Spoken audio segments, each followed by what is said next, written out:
Hello there, everybody. Welcome back to our review of The Mandalorian Season 3, Episode 4, and The Bad Batch Season 2, Episode 14. We've got two really awesome episodes to talk about this week. We're going to dive into them full spoilers. Before we do so, though, make sure you're hitting that like button and you're subscribing to the channel. Down below, you're going to continue to get Mandalorian and Bad Batch content. We will be covering both the finale of The Bad Batch next week, as well as the continuing second half of The Mandalorian Season 3. Make sure you're commenting below also and letting us know what you thought of these two episodes. Okay, so let's dive in right straight to the episode. These two episodes, so the Bad Batch and the Mandalorian, for probably the first time ever, were like pretty much the same exact length this week. Both were about 26, 27 minutes long. And in the Mandalorian's case, because we're going to touch on that first, this was a very short but sweet episode. There are a lot of great surprises, all the way down from Grogu training with the Mandalorians to another flashback to Order 66, getting to see Grogu escape the temple with Ahmed Best's character, Kelleran Beck, the character from the game show. I mean, so many awesome things brought into this, and then Bo Katan and some awesome action scenes. Man, so much to cover, Cynic, but what stood out to you the most when we're talking about The Mandalorian Season 3, Episode 4, The Foundling? I think for me, this was an episode that easily could have felt like filler, but this could have been an episode that you just been like, all right, let's just show off the covert. Let's just build up a little bit more of the characters. And we do that, but it felt like there was a purpose there. And the purpose was shown through just them training and obviously Ragnar getting picked up by the flying beast. And I mean, we found out that Paz Vizsla. It was kind of hinted with the cinematography in the first episode that Paz Vizsla and him have a connection. Now it's like he's my son, and it's an episode that definitely like sets up the integrity, just the full commitment of the children of the Watch is like so alluring to Din that he's even willing to like deal with all this like almost like hypocrisy, almost outdated ideals, cultish tendencies, and Bo-Katan is like, oh, I can kind of see it now, and she's fitting in. Her story fit in quite well, nicely there, and we really build off a lot of what happened with her. And the second episode, I liked a lot of that payoff there too, where she's now fully integrating herself into the clan, but now she's dealing with what it really means to be a Mandalorian with all these other people, comparing her experiences to what they're like missing out because they're supposedly dealing with much older principles and values and training and techniques. Yeah, so all that Mandalorian stuff, it is presented in a very simple and very fast, just rescue story. But all the stuff that we've been working on since the season premiere, all those storylines have really connected well here. I'd say only Din has like a little bit of a backseat in this episode, and that's fine because he doesn't have to be the star all the time. His action speaks for itself. I mean, he has some pretty cool sequences there, and that's more than enough. But having all these supporting characters as they're kind of coalescing together, I thought that was really cool. Now I just have to jump in Order 66 stuff. That stuff was incredible. Kelleran Beck, just seeing, it seems like everything here was CGI. I don't think there were real troopers here. I think some shots with the speeder sequences and all that, it just, because of how quickly we're whipping around, the volume seemed to tighten up in some shots more so than I expected. And this has been a whole season of them just throwing money on the screen. Like visually, it's been incredible. So if this is the first time I noticed it, if it happened at Coruscant, that's of all locations that makes sense. I'm fine with that. But now we got the huge things of the Naboo like royal forces are using the Amidala ship from episode 2, and they're taking giving Kelleran the chance to escape with Grogu on the ship, and then that's where it ends there.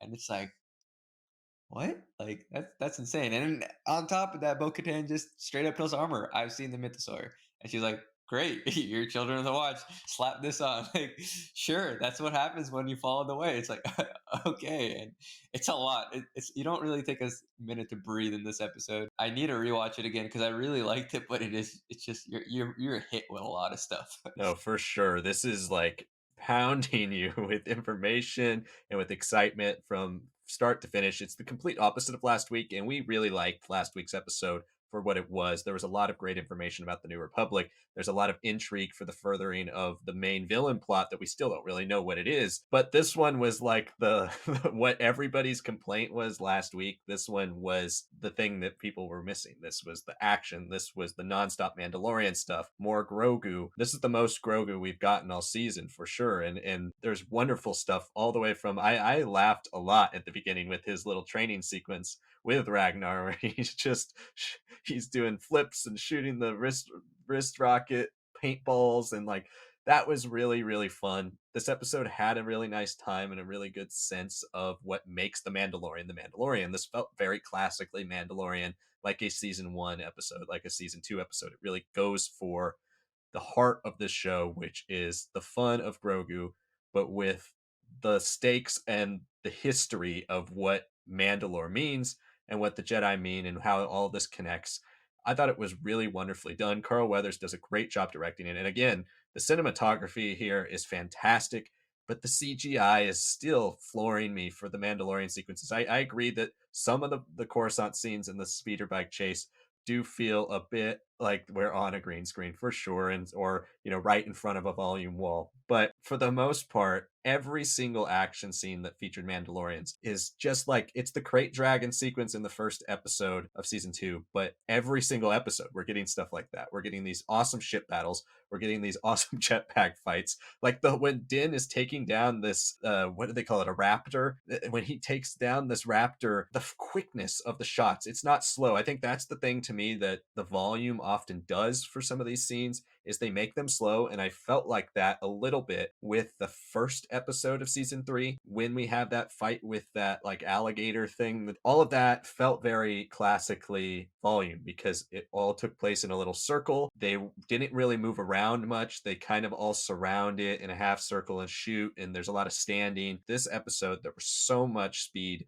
You really got a sense of what it's like to watch Mandalorians fight with jetpacks in live action. I think it's the first time we've really seen that since maybe Jango Fett in Attack of the Clones. And we get to see Bo-Katan further get into the Children of the Watch. We talked about in our predictions, we're going to see her do things that elevates her in the status, but I did not expect her to reveal the mythosaur in this episode. Like, I thought that was a surprise for sure. And it was even a bigger surprise the way the armor reacts, which is so nonchalantly. And she's like, yeah, that happens. Is it a big deal? Does she just not believe her? I guess we'll get into that in predictions. And the Order 66 scene was so cool. And I love this was an episode co-written by Dave Filoni. So we get things like Kelleran Beck. We get these references, and all the tight canon always is when Dave is involved with the directing or the writing. I mean, I loved it. I thought this was such an awesome episode. And even though, our review was relatively brief, I guess, compared to last week's of this episode, because there isn't that much in terms of like story to talk about, but this was just such a fun, nice change of pace from last week. I think they both complement each other super well. But let's talk about the Bad Batch, because it was also an excellent week for the Bad Batch. The Bad Batch had its penultimate week before the 2-part finale next week, and we got the episode 14, Tipping Point. We speculated a lot about what tipping point could mean, and we saw a lot of really cool things in this episode. And finally, for the first time this season, we got all of our characters in the same episode. We got Bad Batch, we got Echo and Rex's plot, we got Crosshair, we got Tantus, we got all of those things building up to this big finale. And I cannot wait to see where it goes. But Cynic, what did you think of episode 14, Tipping Point? Well, I also want to add, we got the Bad Batch again doubling down on, yeah, we're reconsidering our position with Sid. And that was something that we talked about. Is this like something Sid would like mount something or like rat them out? I guess they don't necessarily reveal their location to Sid at any point. Just kept everything focused on the things we actually really enjoy about the Bad Batch. This was an episode where I felt for the first time in a while, all of our speculation was really like pretty close to the mark. And like let's just break it down here. We had Echo returning with Gregor, which was awesome. Then we had Hauser, which is like the cherry on top of like, oh wow, he's back. He's one of the clones being rescued. We got to see some other clones, like some guy named like Fireball and all that. And on top of that, we got to see our everyone's favorite senator, Rio Chuchi, has reappeared here, and she's not just like saying I'm gonna help the clones. She really is. She's helping create a network. It's not just a ragtag strike when you can and run and gun. She's definitely the ones helping with the insider clones. She's definitely protecting some of them. She's definitely storing them away, getting them underground, like mentioned. All the things that we thought were happening happen and more, and that's what I really liked about this, is that it was also another quick episode. There's a lot to stuff here compared to Mandalorian, but it managed it quite well. So all that stuff there with the clones was awesome, and then Echo coming back, and we got to see a little bit more of the Bad Batch just living. I like seeing Wrecker happy. I like seeing Omega still be a kid, and she got training with Tech because he had the most like expression on his face and dialogue. Like he's like, yeah, you know that maneuver? And she's like, oh, the tech maneuver, the tech turn. And he's like, I'm gonna ignore that you said that,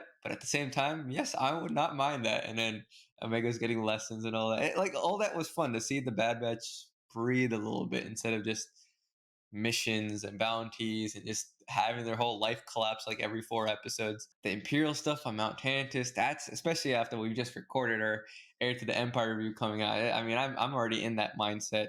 Seeing the Doctor, he's fully villainized here now. He's just going in. We got a lot of the prodroid injections. Crosshair giving a warning after escaping, and the Doctor also had an appearance from Tarkin. So it's clearly he's trying to do things to the clones, like we said, mutations or something, to make them functional in the way that the Empire wants them instead of just retiring them. And Tarkin's like, all right, just tell us about it at the summit. And so many cameos, so many cool moments here. All the great storylines we wanted, plus more. This was one of my favorites of all the episodes of The Bad Batch. Yeah, definitely, for sure. I don't know if I'd say it's my favorite episode of the whole season, but this is the best that the Bad Batch can possibly be this season. It brought in every single plot point. It felt like the most rewarding episode we've gotten so far in season 2. When you're seeing sequences like Tech teaching Omega how to fly, we have Echo, who's now finally we're getting to see what his missions are looking like that he's doing with Rex, the way their network is working, the way they're able to rescue clones and continue to push on the Empire and try to figure out where Wayland is, where Mount Tantus is, where is this advanced science division that they keep talking about. We also got so much more from Dr. Royce Hemlock is like easily becoming one of my favorite Star Wars bad guys because he is just so perfectly like evil and manipulative, but I love that those like understated villains, those guys that just have like such a bad like evil side that's going to explode any second, but they're so scary, they're so quiet, and you just don't know when this guy's going to snap. I love the beginning of this episode as well. Bringing back Gregor was awesome. Hauser, Fireball, so many references to, like I wrote down Balmora was referenced, which is in the beginning of Dark Empire 2. It's the planet they have the big battle on, and I can't wait to see what the summit is, what we're going to learn about next episode, and how this season ends, because we're really kind of just jumping into the conflict pretty quickly here. For the Bad Batch, they've been out of the conflict the entire season.